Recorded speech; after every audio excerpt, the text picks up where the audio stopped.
RSSI, or Received Signal Strength Indicator, is a measurement of how well your receiver can hear a signal from the transmitter. When there is a control problem on T16D transmitter, such as short control range signal loss, please test RSSI. It is also recommended to test RSSI before the flight in order to avoid loss of control due to signal problems.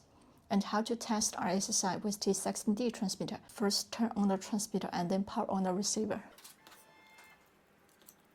Plug the battery to any one channel of the receiver. We can see the signal tag on the screen of T16D because I have already bent R16F to T16D. After successful bending, RSSI can be seen on the home screen, and RSSI value will change according to the distance between the transmitter and receiver.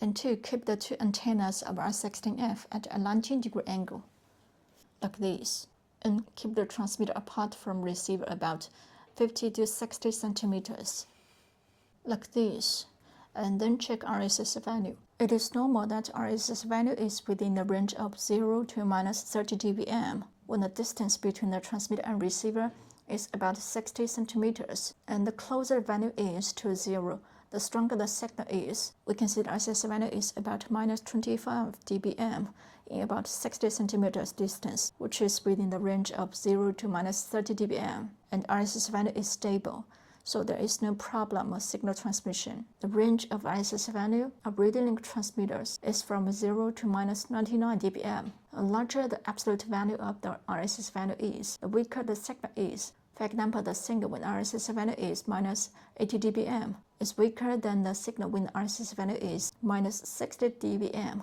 If the RSSI value is not within the range of 0 to minus 30 dBm in about 60 centimeters distance, and there is something wrong with the signal transmission, please check whether the antennas of the receiver and transmitter are damaged, especially the transparent part in the top of the antenna. Here it is. If the receiver antenna is damaged, it needs to be replaced.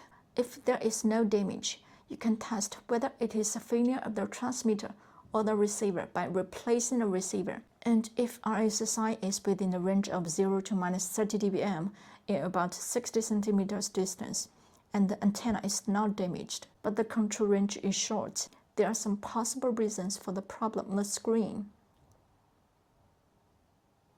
So that's all about how to test RSSI with T16D transmitter and receivers.